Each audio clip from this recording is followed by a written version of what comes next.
Hi ನಾನು Sudeep from tech in Kannada. ಗಮನಿಸ್ತಾ ಇದ್ದಾರೆ, ಇವತ್ತು ನನ್ನ ಮುಂದೆ OnePlus ಅವರು ಕಳಿಸಿರುವಂಥ ಒಂದು ಸ್ಪೆಷಲ್ ಬಾಕ್ಸ್ ಇರುವಂಥದ್ದು. ನಿಮ್ಮಲ್ಲಿ ತುಂಬ ಜನ ಇದರೊಳಗೆ ಏನಿರ್ಬೋದು ಅಂತ ಆಲ್ರೆಡಿ ಗೆಸ್ ಮಾಡಿರ್ತೀರ. ಥಂಬ್ನೈಲ್ ಮತ್ತು ಟೈಟಲ್ ನೋಡಿ ಕೂಡ ಗೊತ್ತಾಗಿರುತ್ತೆ. ನಾನಿವತ್ತು ಈ ಒಂದು ಬಾಕ್ಸನ್ನು ಓಪನ್ ಮಾಡ್ತಾ ಇದ್ದೀನಿ. ಓಪನ್ ಮಾಡಿ ಇದರೊಳಗಿರುವಂಥ ವಸ್ತುವನ್ನು ಯೂಸ್ ಮಾಡಿ ನನ್ನ ಎಕ್ಸ್ಪೀರಿಯನ್ಸ್ ನಿಮ್ಮ ಹತ್ರ ಶೇರ್ ಮಾಡ್ತಾ ಇದ್ದೀನಿ. ಏನು ಚೆನ್ನಾಗಿದೆ ಏನು ಚೆನ್ನಾಗಿಲ್ಲ ತಿಳ್ಕೊತೀರಿ. ಅದಕ್ಕಿಂತ ಮುಂಚೆ ನೀವು ನಮ್ಮ tech in Kannada YouTube subscribe ಮಾಡ್ಕೊಂಡಿಲ್ಲ, ಈಗಲೇ ಸಬ್ಸ್ಕ್ರೈಬ್ ಮಾಡ್ಕೊಳ್ಳಿ ಮತ್ತು ಬೆಲ್ ಐಕನ್ ಕೂಡ ಕ್ಲಿಕ್ ಮಾಡ್ಬೋದು. ಮೊದಲನೇದಾಗಿ ಒಂದು ಸ್ಪೆಷಲ್ ಬಾಕ್ಸನ್ನು ಓಪನ್ ಮಾಡೋಣ. ಒಂದು ಟೇಪ್ ಇದೆ, ಒಂದು ಟೇಪನ್ನು ಕಟ್ ಮಾಡಿಬಿಡೋಣ. ಇದನ್ನು ಓಪನ್ ಮಾಡೋದಕ್ಕೆ ಫಸ್ಟ್ ಇದನ್ನು ಈ ರೀತಿ ಮೇಲಕ್ಕೆ ಎತ್ತಿದ್ರೆ ಇದ್ರ ಒಳಗಡೆ 2 ಬಾಕ್ಸ್ ಇದೆ ಆಯಿತಾ. ಇಲ್ಲೊಂದು ಬಾಕ್ಸ್ ಇದೆ, ಇಲ್ಲೊಂದು ಬಾಕ್ಸ್ ಇದೆ. ಫಸ್ಟ್ ಒಂದು ಸಣ್ಣ ಬಾಕ್ಸನ್ನು ಮೇಲಕ್ಕೆ ಎತ್ತಿದ್ರಲ್ಲಿ ಕೆಲವೊಂದು ಸ್ಟಿಕ್ಕರ್ಸು ಮತ್ತು ಕೆಲವೊಂದು ಪಿನ್ಸ್ಗಳಿರುವಂಥದ್ದು ಆಯಿತಾ. ಸೊ ಗಮನಿಸ್ತಾ ಇದ್ದಾರೆ, ಈ ರೀತಿ ಇದೆ. ಮತ್ತು ಇನ್ನೊಂದು ಏನೋ ಸಣ್ಣ ಪ್ಲೇಟು ನೋಡ್ತಾ ಇದ್ದೀರಾ. ಅದಾದ ನಂತರ ಈ ಒಂದು ಫೋನಲ್ಲಿರುವಂಥ ಪ್ರೊಸೆಸರ್ನ ಒಂದು ಸ್ಟಿಕ್ಕರು ಗಮನಿಸ್ತಾ ಇದ್ದಾರೆ. ಡೈಮೆನ್ಸಿಟಿ 1300 ಆ್ಯಕ್ಚುಯಲ್ ಪ್ರೊಸೆಸರ್ನ ಇದ್ರ ಮೇಲೆ ಹಾಕಿದ್ದಾರೆ ಅಂತ ಅನ್ಕೋತೀನಿ, ಗೊತ್ತಿಲ್ಲ. ಸೊ ಅದನ್ನು ಬಿಟ್ಟರೆ ಡೈರೆಕ್ಟಾಗಿ ಈ ಒಂದು ಬಾಕ್ಸ್ ಒಳಗೆ ನೋಡ್ತಾ ಇದ್ದೀರಾ, ಆ್ಯಕ್ಚುಯಲ್ ನಾರ್ಮಲ್ ಬಾಕ್ಸ್ ನಿಮಗೆ ಸಿಗುತ್ತೆ. ನೀವೇನಾದರೂ ಪರ್ಚೇಸ್ ಮಾಡಿದ್ರೆ ನಿಮಗೆ ಈ ರೀತಿ ಬಾಕ್ಸ್ ಎಲ್ಲ ಸಿಗೋಲ್ಲ. ನೀವು ಆನ್ಲೈನಲ್ಲಿ ಆರ್ಡ್ರ್ ಮಾಡಿಕೊಂಡ್ರೆ ಜಸ್ಟ್ ಈ ಒಂದು ಬಾಕ್ಸನ್ನು ನಿಮಗೆ ಕಳಿಸ್ತಾರೆ ಅಷ್ಟೇ. ಈ ರೀತಿ ಇರುತ್ತೆ ಬಾಕ್ಸ್.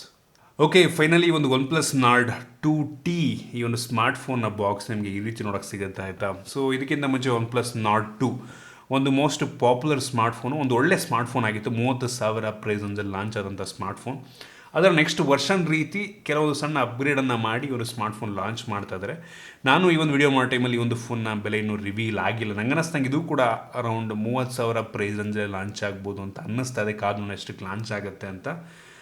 ಸೊ ಮೊದಲನೇದಾಗಿ ಈ ಒಂದು ಆ್ಯಕ್ಚುಯಲ್ ಬಾಕ್ಸನ್ನು ಓಪನ್ ಮಾಡೋಣ. ಈ ಒಂದು ಫೋನ್ನ ಬಾಕ್ಸನ್ನು ಓಪನ್ ಮಾಡಿದ ತಕ್ಷಣ ಇದರೊಳಗಡೆ ಇನ್ನೊಂದು ಸಣ್ಣ ಬಾಕ್ಸ್ ಇದೆ.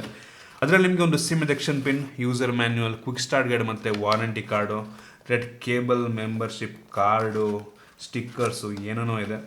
ಮತ್ತು ಅದನ್ನು ಬಿಟ್ಟರೆ ಒಂದು ಬ್ಯಾಕ್ ಕವರ್ ಇದೆ. ಸೊ ಒಂಥರ ಡಿಫ್ರೆಂಟ್ ಟೆಕ್ಸ್ಚರ್ನ ಹೊಂದಿರುವಂಥ ಬ್ಯಾಕ್ ಕವರ್, ಒಂದು ಒಳ್ಳೆ ಕ್ವಾಲಿಟಿ ಅಂತ ಅನ್ನಿಸ್ತಾ ಇದೆ. ಅದರ ಕೆಳಗಡೆ ಡೈರೆಕ್ಟಾಗಿ ಈ ಒಂದು ಸ್ಮಾರ್ಟ್ಫೋನ್ ನಿಮಗೆ ನೋಡೋಕೆ ಸಿಗ್ತಾ ಇರುವಂಥದ್ದು. ಫಸ್ಟ್ ಕ್ರೇಜಿ ಬಿಲ್ಡ್ ಅಂತ ಅನ್ನಿಸ್ತಾ ಇದ್ರ ಬಗ್ಗೆ ಆಮೇಲೆ ಮಾತನಾಡ್ತೀನಿ. ಇನ್ನು ಇದರ ಕೆಳಗಡೆ ನಿಮಗೆ 80 ವ್ಯಾಟ್ನ ಫಾಸ್ಟ್ ಚಾರ್ಜಿಂಗ್ ಅಡಾಪ್ಟರ್ ಕೊಟ್ಟಿದ್ದಾರೆ. 80 ವ್ಯಾಟು ಅಂತಂದರೆ ಕ್ರೇಜಿ ವಿಷಯ. ನಾರ್ಡ್ ಸೀರೀಸ್ನಲ್ಲಿ ಒನ್ ಆಫ್ ದ ಹೈಯೆಸ್ಟ್ ಅನ್ಕೋತೀನಿ 80 ವ್ಯಾಟು ಅಂತ ಅಂದರೆ.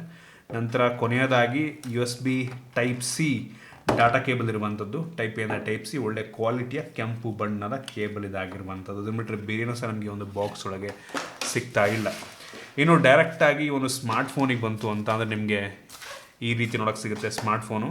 ಇದು ಅಷ್ಟೊಂದು ವೆಯ್ಟ್ ಇಲ್ಲ, ಸುಮಾರು 190 ಗ್ರಾಮ್ ವೆಯ್ಟ್ ಇರುವಂಥದ್ದು ಮತ್ತು 8.2 mm ಥಿಕ್ನೆಸ್ಸನ್ನು ಹೊಂದಿರುವಂಥದ್ದು. ಒಂದು ಲೆವೆಲಿಗೆ ತಿನ್ನಂತ ಬೇಕಾದರೂ ಅನ್ಬೋದು ಆಯಿತಾ. ಸೊ ಈ ಒಂದು ಫೋನ್ನ ಬ್ಯಾಕಲ್ಲಿರುವಂಥದ್ದು ಗ್ಲಾಸು ಒಂದು ಒಳ್ಳೆ ವಿಷಯ. OnePlus ಅವರು ಗ್ಲಾಸ್ ಬ್ಯಾಕ್ ಕೊಟ್ಟಿದ್ದಾರೆ ಅನ್ನೋದೇ ಒಂದು ಖುಷಿ ವಿಷಯ ನನಗೆ. ಈ ಒಂದು ಫೋನ್ನ ಫ್ರಂಟಲ್ಲಿರುವಂಥದ್ದು ಕೂಡ ಗ್ಲಾಸು, Gorilla Glass 5 ಆಲ್ರೆಡಿ ಅವರೇ ಸ್ಕ್ರೀನ್ ಗಾರ್ಡ್ ಹಾಕಿದರೆ ಇನ್ನೊಂದು ಒಳ್ಳೆ ವಿಷಯ. ಮುಂದ್ಗಡೆ ನಿಮಗೆ ಪಂಚೋಲ್ ಕ್ಯಾಮ್ರಾ ಸಿಗ್ತದೆ. ಪಂಚೋಲ್ ಒಂದು ಲೆವೆಲ್ಗೆ ಸಣ್ಣದಾಗಿದೆ ಅಂತೀನಿ. ಬೆಸಲ್ ಆಲ್ಮೋಸ್ಟ್ ಎಲ್ಲ ಕಡೆ ಕಡಿಮೆ ಇರುವಂಥದ್ದು. ಬಾಟಮಲ್ಲೂ ಕೂಡ ಒಂದು ಲೆವೆಲಿಗೆ ಕಡಿಮೆ ಇದೆ. ಫ್ರಂಟಿಂದ ಒಂದು ನಾರ್ಮಲ್ ಲುಕ್ಕಿಂಗ್ ಫೋನು, 15,000 ಪ್ರೈಸಲ್ಲಿ ತೊಗೊಂಡ್ರು ಕೂಡ ಸಿಮಿಲರ್ ಲುಕ್ ಸಿಗುತ್ತೆ. ಒಟ್ಟಿಗೆ ಚೆನ್ನಾಗಿದೆ. ಬೆಸಲ್ ಒಂದು ಲೆವೆಲಿಗೆ ಕಡಿಮೆ ಇರುವಂಥದ್ದು. ಇನ್ನು ಈ ಒಂದು ಫೋನ್ನ ಎಂದಕ್ಕೆ ಬಂತು ಅಂದರೆ ಆಗಲೇ ಗ್ಲಾಸ್ ಬ್ಯಾಕು ಅಷ್ಟು ಈಸಿಯಾಗಿ ಸ್ಕ್ರ್ಯಾಚ್ ಆಗಲ್ಲ. ನೋಡ್ಬೋದು, ಸ್ಕ್ರ್ಯಾಚ್ ಏನೂ ಆಗಲ್ಲ. ಒಳ್ಳೆ ವಿಷಯ, ಗ್ಲಾಸ್ ಬ್ಯಾಕ್ ಕೊಟ್ಟಿದ್ದಾರೆ. ಯಾವ ಗ್ಲಾಸ್ ಅಂತ ಸ್ಪೆಸಿಫೈ ಮಾಡಿಲ್ಲ. ಒಂಥರ ಮ್ಯಾಟ್ ಫಿನಿಶ್ ಆಯಿತಾ. ನಿಮಗೆ ಸ್ಮಡ್ಜಸ್ ಆದರೂ ಕೂಡ ಅಷ್ಟೊಂದು ಕಾಣಲ್ಲ ಮತ್ತು ಸ್ಕ್ರ್ಯಾಚ್ ಆಗೋ ಸಾಧ್ಯತೆ ಆಬ್ವಿಯಸ್ಲಿ. ಯಾವುದೋ ಶಾರ್ಪ್ ಆಬ್ಜೆಕ್ಟಲ್ಲಿ ಫುಲ್ಲು ಫೋರ್ಸ್ ಕೊಟ್ಟು ಹೇಳಿದ್ರೆ ಸ್ಕ್ರ್ಯಾಚ್ ಆಬ್ವಿಯಸ್ಲಿ ಆಗುತ್ತೆ. ಬ್ಯಾಕ್ ಕವರ್ ಕೊಟ್ಟಿದ್ದಾರೆ, ಹಾಕೊಂಡ್ರೆ ತುಂಬ ಒಳ್ಳೆ ವಿಷಯ. ಹಿಂದ್ಗಡೆಯಿಂದಂತೂ ತುಂಬ ಚೆನ್ನಾಗಿರ್ಬೋದು. ಒಂದು ರೀತಿ ಸಿಮೆಂಟ್ ಕಲರು ತುಂಬ ಚೆನ್ನಾಗಿ ಕಾಣುತ್ತೆ. ಟೆಕ್ಸ್ಚರ್ ಕೂಡ ಒಂಥರ ಮ್ಯಾಟ್ ಟೆಕ್ಸ್ಚರ್ ಆಗಿರೋದ್ರಿಂದ ರಿಫ್ಲೆಕ್ಷನ್ ಬರಲ್ಲ. ಇಷ್ಟ ಆಯ್ತು ನನಗೆ ಒಂದು ಫೋನ್ನ ಬ್ಯಾಕು.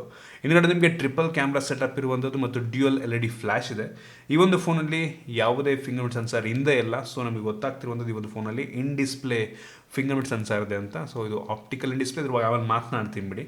ಇನ್ನು ಈ ಒಂದು ಫೋನ್ನ ಫ್ರೇಮ್ ಅಂದ್ಬಿಟ್ಟು ಪ್ಲಾಸ್ಟಿಕ್ ಫ್ರೇಮ್ ಆಬ್ವಿಯಸ್ಲಿ. ಮತ್ತು ಇದರಲ್ಲಿ ಸ್ಲೈಡರ್ ಕೂಡ ಇರುವಂಥದ್ದು. OnePlus ಕ್ಲಾಸಿಕ್ ಸ್ಲೈಡರು, ಮೋಡ್ಗಳನ್ನು ಆರಾಮಾಗಿ ಚೇಂಜ್ ಮಾಡ್ಕೊಬೋದು.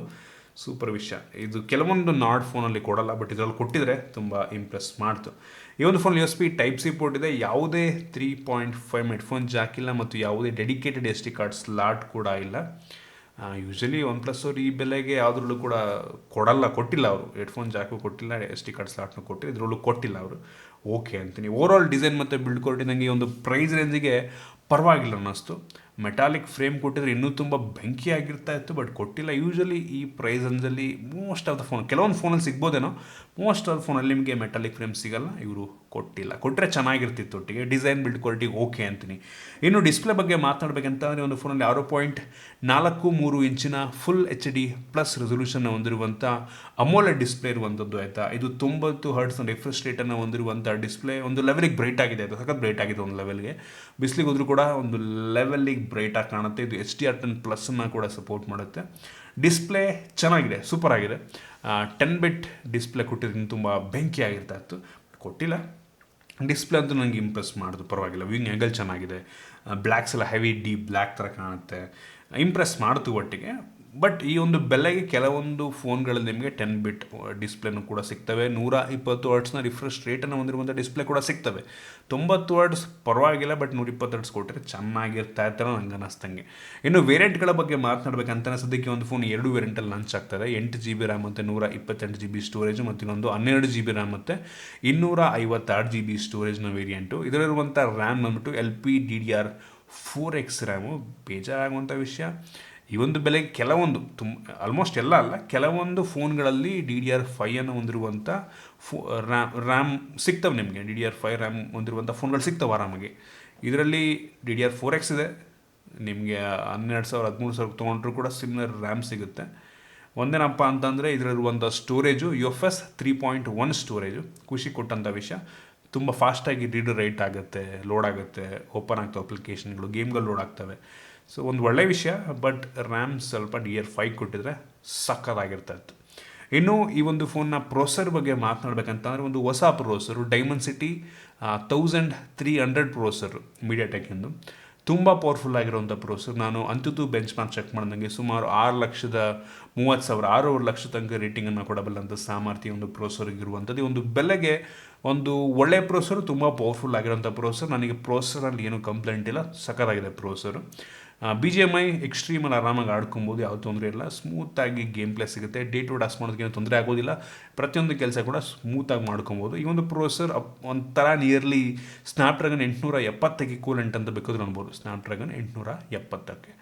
ಸೊ ಸಿಮಿಲರ್ ಪರ್ಫಾರ್ಮೆನ್ಸೇ ಕೊಡುತ್ತೆ, ಸಿಮಿಲರ್ ಪವರನ್ನು ಹೊಂದಿರುವಂಥ ಪ್ರೊಸೆಸರ್ಗಳು. ಸೂಪರ್ ಪ್ರೊಸೆಸರ್, ತಲೆ ಕೆಡ್ಸ್ಕೊಂಡು ಈ ಒಂದು ಬೆಲೆಗೆ ಓಕೆ ಅಂತೀನಿ. ಕೆಲವೊಂದು ಫೋನ್ಗಳಲ್ಲಿ ಈ ಒಂದು ಪ್ರೈಸ್ ರೇಂಜ್ಗೆ ಮೋಸ್ಟ್ಲಿ 1,000-2,000 ಜಾಸ್ತಿ ಮಾಡಿಕೊಂಡ್ರೆ ಸ್ನ್ಯಾಪ್ಡ್ರ್ಯಾಗನ್ 888 ಹೊಂದಿರುವಂಥ ಫೋನ್ಗಳು ಕೂಡ ನಿಮಗೆ ಒಂದು ಬೆಲೆಗೆ ಸಿಗಬಹುದು ಆಯಿತಾ.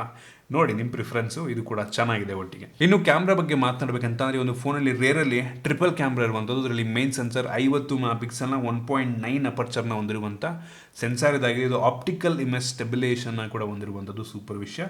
OnePlus ಅವರು ನಾರ್ಡ್ ಸೀರೀಸಲ್ಲೂ ಕೂಡ ಆಪ್ಟಿಕಲ್ ಇಮೇಜ್ ಸ್ಟೆಬಿಲೇಷನ್ ಕೊಟ್ಟಿರೋದು ನನಗೆ ಇಂಪ್ರೆಸ್ ಮಾಡ್ತು. ಇದು ತೆಗೆಯುವಂಥ ಫೋಟೋ ಚೆನ್ನಾಗಿದೆ, ಒಂದು ಲೆವೆಲ್ಗೆ ಇಷ್ಟ ಆಯಿತು. ಕ್ರೇಜಿ ಇಂಪ್ರೆಸಿವ್ ಅನ್ನಲ್ಲ, ಒಟ್ಟಿಗೆ ಬೆಲೆಗೆ ತಕ್ಕ ರೀತಿ ಇದೆ. ಇದು ತೆಗೆಯುವಂಥ ಫೋಟೋ ಒಂದು ಲೆವೆಲ್ಗೆ ಚೆನ್ನಾಗಿದೆ. ಆ ಸ್ಯಾಂಪಲ್ ನಿಮಗೆ ತೋರಿಸ್ತಾ ಇದೆ. ಅದು ಬಿಟ್ಟರೆ ಇನ್ನೊಂದು 8 MP ultra wide angle lens ಇದೆ. ತುಂಬ ವೈಡ್ ಆಗಿದೆ. ಕ್ಲಾರಿಟಿ ಕೂಡ ಒಂದು ಲೆವೆಲಿಗೆ ಪರವಾಗಿಲ್ಲ ಅಂತೀರಿ. ಕ್ರೇಜಿ ಇಂಪ್ರೆಸಿವ್ ಅನ್ನಲ್ಲ, ಪರವಾಗಿಲ್ಲ. ಇದು ಕೂಡ ಬೆಲೆಗೆ ತಕ್ಕ ರೀತಿಯಲ್ಲಿ ಅನ್ನಿಸ್ತು. ಆ ಸ್ಯಾಂಪಲ್ನ ಕೂಡ ನಿಮಗೆ ತೋರಿಸ್ತದೆ. ಅದು ಬಿಟ್ಟರೆ ಇನ್ನೊಂದು 2 MP depth sensor background blur ಮಾಡೋದಕ್ಕೆ ಕೆಲಸವನ್ನು ಮಾಡುತ್ತೆ. ಒಟ್ಟಿಗೆ ಒಂದು ಲೆವೆಲಿಗೆ ಚೆನ್ನಾಗಿ ಬ್ಲರ್ ಮಾಡುತ್ತೆ, ಬಟ್ ಅವಶ್ಯಕತೆ ಇರಲಿಲ್ಲ ಈ ಒಂದು ಸೆನ್ಸಾರಿಂದು. ಇನ್ನು ಫ್ರಂಟ್ ಕ್ಯಾಮ್ರಾ ಬಂತು ಅಂತಂದರೆ 32 MP ಫ್ರಂಟ್ ಕ್ಯಾಮ್ರಾ ಇರುವಂಥದ್ದು. ಫ್ರಂಟ್ ಕ್ಯಾಮ್ರಾ ಇಂಪ್ರೆಸ್ ಮಾಡೋದು ಚೆನ್ನಾಗಿದೆ, ಒಂದು ಲೆವೆಲ್ಗೆ ಇಂಪ್ರೆಸ್ ಮಾಡ್ತು. ಇಂಡೋರಲ್ಲೂ ಕೂಡ ಒಂದು ಒಳ್ಳೆ ಲೈಟ್ ಸ್ವಲ್ಪ ಕಡಿಮೆ ಇದ್ರೂ ಕೂಡ ಒಂದು ಒಳ್ಳೆ ಫೋಟೋ ತೆಗೆಯುತ್ತೆ ಅಂತ ಅನ್ನಿಸ್ತು ನನಗೆ. ಸೊ ಫ್ರಂಟ್ ಕ್ಯಾಮ್ರಾ ಸೂಪರ್ ಆಗಿದೆ. ಇನ್ನು ವಿಡಿಯೋಗ್ರಫಿಗೆ ಬಂತು ಅಂತಂದರೆ ಈ ಒಂದು ಫೋನ್ನ rare camera 4K video record ಮಾಡಿದ್ರೆ, ಫ್ರಂಟ್ ಕ್ಯಾಮ್ರಾ ಕೇವಲ ಫುಲ್ HDಯಲ್ಲಿ ವಿಡಿಯೋ ರೆಕಾರ್ಡ್ ಮಾಡುತ್ತೆ. ವಿಡಿಯೋ ಕ್ಲಾರಿಟಿ ಕೂಡ ಒಂದು ಲೆವೆಲಿಗೆ ಪರವಾಗಿಲ್ಲ. ಓವರಾಲ್ ಕ್ಯಾಮ್ರಾ ನನಗೆ ಬೆಂಕಿ ಗುರು, ಈ ಬೆಲೆಗೆ ಇಷ್ಟು ಚೆನ್ನಾಗಿದೆ ಇರುತ್ತೆ ಅಂತ ಅಂದ್ಕೊಂಡಿರಲ್ಲ ಅಂತೂ ಅನ್ನಲ್ಲ. ಈ ಬೆಲೆಗೆ ತಕ್ಕ ರೀತಿಯಲ್ಲಿದೆ ಅಂತ ಅಂತೀನಿ. ಬಟ್ ಚೆನ್ನಾಗಿದೆ ಒಂದು ಲೆವೆಲ್ಗೆ. ನೀವು ಈ ಬೆಲೆಗೆ ಆಲ್ಮೋಸ್ಟ್ ಯಾವ ಫೋನ್ ತೊಗೊಂಡ್ರು ಕೂಡ ನಿಮಗೆ ಸಿಮಿಲರ್ ಫೋಟೋ ಕ್ವಾಲಿಟಿನೇ ಸಿಗುತ್ತೆ ನನಗನ್ನಿಸ್ತಂಗೆ. ಇನ್ನು ಸೆಕ್ಯೂರಿಟಿ ಬಗ್ಗೆ ಮಾತನಾಡಬೇಕಂತಂದರೆ ಈ ಒಂದು ಫೋನಲ್ಲಿ ನಿಮಗೆ ಇನ್ ಡಿಸ್ಪ್ಲೇ ಫಿಂಗರ್ ಸೆನ್ಸರ್ ಇರುವಂಥದ್ದು. ಸೊ ಇನ್ ಡಿಸ್ಪ್ಲೇ ತುಂಬ ಫಾಸ್ಟ್ ಆಗಿದೆ. ಇದು ಆಪ್ಟಿಕಲ್ ಇನ್ ಡಿಸ್ಪ್ಲೇ ಫಿಂಗರ್ ಸೆನ್ಸರ್ ಆಯಿತಾ. ಈ ಒಂದು ಬೆಲೆಗೆ ನೀವು ಅಲ್ಟ್ರಾಸಾನಿಕೆಲ್ಲ ಎಕ್ಸ್ಪೆಕ್ಟ್ ಮಾಡೋದಕ್ಕೆ ಆಗೋದಿಲ್ಲ. ಸೊ ಪಟ್ ಅನ್ನು ಅನ್ಲಾಕ್ ಮಾಡಿದ್ರೆ, ಒಂದು ಫೇಸಲ್ಲಿ ಲಾಕ್ ಕೂಡ ಅಷ್ಟೇ. OnePlus ಯೂಶ್ವಲಿ ತುಂಬ ಫಾಸ್ಟಾಗಿರೋದು ಬಿಡಿ, ತಲೆನೇ ಕೆಡ್ಸ್ಕೊಳಂಗಿಲ್ಲ. ನೋಡ್ಬೋದು ಎಷ್ಟು ಫಾಸ್ಟಾಗಿ ಇದು ಮಾಡುತ್ತೆ. ಸಖತ್ ಫಾಸ್ಟಾಗಿದೆ ಮಾತ್ರ.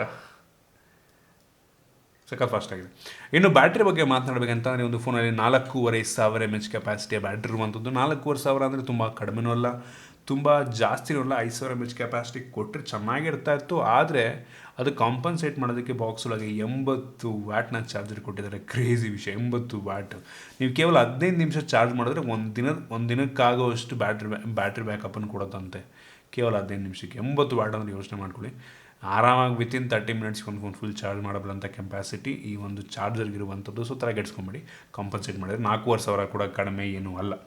ಇನ್ನು ಈ ಒಂದು ಫೋನ್ನ ಸ್ಪೀಕರ್ ಬಗ್ಗೆ ಮಾತನಾಡಬೇಕಂತ ಇದರಲ್ಲಿ ನಿಮಗೆ ಸ್ಟೀರಿಯೋ ಸ್ಪೀಕರ್ ಸಿಗ್ತಾ ಇರುವಂಥದ್ದು. ಬಾಟಮ್ ಫೈರಿಂಗ್ ಮೇನ್ ಸ್ಪೀಕರ್, ಇನ್ನೊಂದು ಇಯರ್ ಪೀಸ್ ಹತ್ರ ಇನ್ನೊಂದು ಸ್ಪೀಕರ್ ಇದೆ. ಸ್ಟೀರಿಯೋ ಸ್ಪೀಕರ್ ಇದು ಕೆಲಸವನ್ನು ಮಾಡುತ್ತೆ. ಸ್ಪೀಕರ್ನ ಕ್ಲಾರಿಟಿ ಚೆನ್ನಾಗಿದೆ, ಒಂದು ಲೆವೆಲ್ಗೆ ಜೋರಾಗಿ ಕೂಡ, ಒಂದು ಲೆವೆಲ್ಗೆ ಹೆವಿ ಜೋರ ಅಲ್ಲ, ಒಂದು ಲೆವೆಲಿಗೆ ಜೋರಾಗಿ ಕೂಡ ಕೇಳುತ್ತೆ. ಕ್ಲಾರಿಟಿ ಇಷ್ಟ ಆಯಿತು ನನಗಂತೂ ಒಟ್ಟಿಗೆ.